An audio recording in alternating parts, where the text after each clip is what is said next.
For most of us, hitchhiking was a big part of our lives. For most of us of a certain age, hitchhiking was a big part of our lives. It got us from A to B, A being home and B being college. And sometimes if we were well behaved, it actually got us from B to A as well the following week.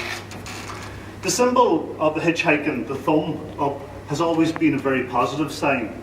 Right from the very day of the gladiators when they were fighting for their lives and somebody made that decision whether they should live or not.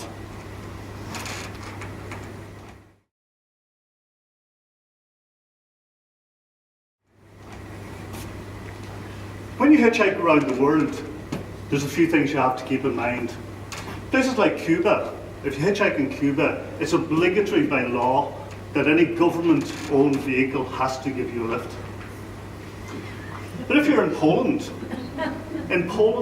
up until very recently, a number of years ago, there was a coupon system in place. And if you were hitchhiking, you could buy a book of coupons. And as you got the lift, you'd give the driver a coupon. And the driver collected these and he could redeem them for petrol or redeem them for gifts as he went along. I thought it was a great idea for hitchhiking. But you have to be careful as well. If you're in certain parts of the world, the thumbs up is not something you should do. And especially in a country like Greece, surprisingly, in northern Greece, the thumbs up is actually an insult. You need to be very careful if you use that while you're out hitchhiking.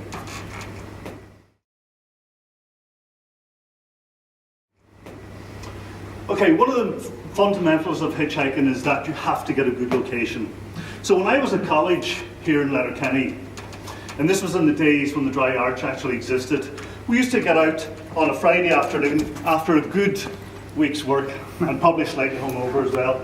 And you would head down the road, out the Port Road, towards the Dry Arch, which was about a mile or 3/4 mile out the road. And you'd be thinking of other things, you'd be walking out the road, rucksack on your back, and suddenly you'd look across the road, and Jesus, was Roy going like this on the other side of the road? He was actually passing you out on the other side of the road. And see, one of the fundamentals is you had to get a good location. So if you didn't get a good location, if you were first under the Dry Arch when you got there, you were in the best position. So you'd speed up a wee bit. And then he was, and by the end of the day, you were actually running to get the best spot under the Dry Arch. But it was kind of fruitless anyway, because by the time you got there was about 7 or 8 people, and you'd have to go way up the Donegal Road and stand in the rain to get a lift.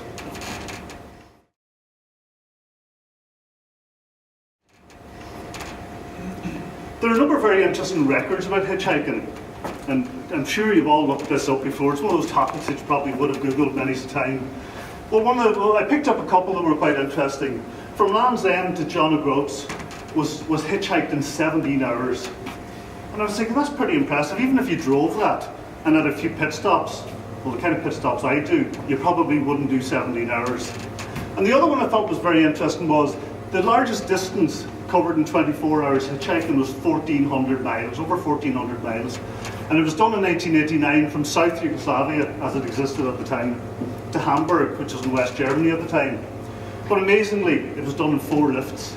So somebody went from Yugoslavia to Hamburg with 4 lifts.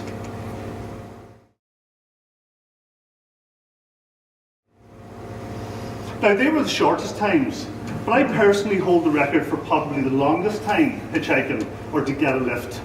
And one day I was leaving Letterkenny. That's me there. You probably wouldn't recognise me with a hat on. But I left Letterkenny on a Saturday morning. This was during the rally. Beautiful summer's day. And I reached Balbuffet by 11:30 that day. And I walked through Balbuffet to you know the 2 garages on the left-hand side of the Donegal Road. So I walked up to the first garage. And that wee house there is the wee house that's just after the second garage, which I got at Google Maps. It probably maybe it's not even there anymore, I'm not sure. And I stood at that house, and I was feeling very positive about the day, when 2 guys came along to paint the house. And I stood and thumbed a lift, and they painted the house from top to bottom while I was standing there. So 6 hours later, I eventually got a lift. And I tell you, by the time the car stopped, I could hardly move my legs, I could hardly get into the car, I was stuck to the spot.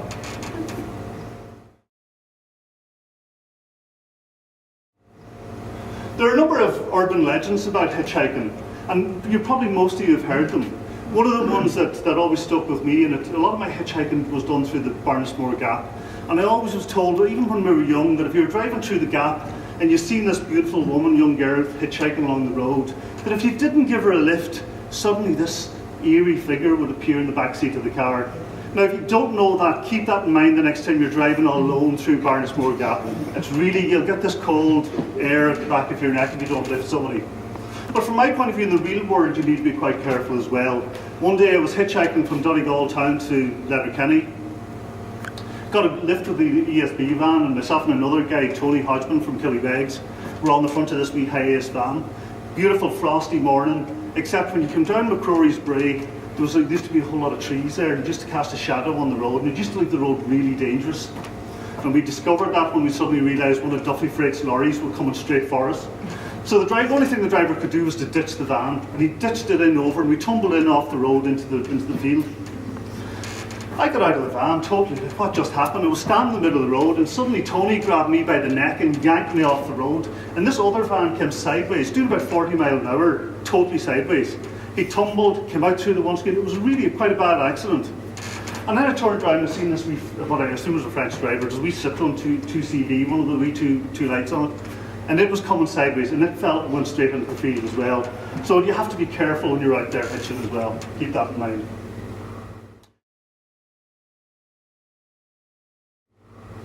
Now, I did actually have quite a nice experience hitchhiking. I had plenty of experience. We've met some lovely people. I think it's something we should all have enjoyed.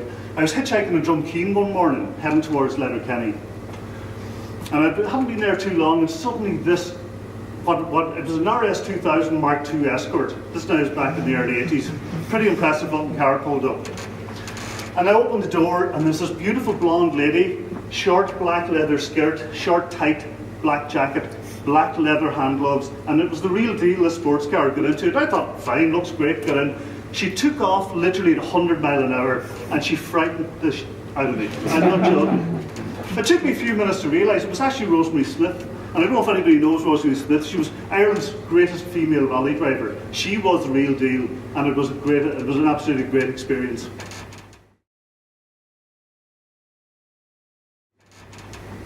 Okay, so what's the future?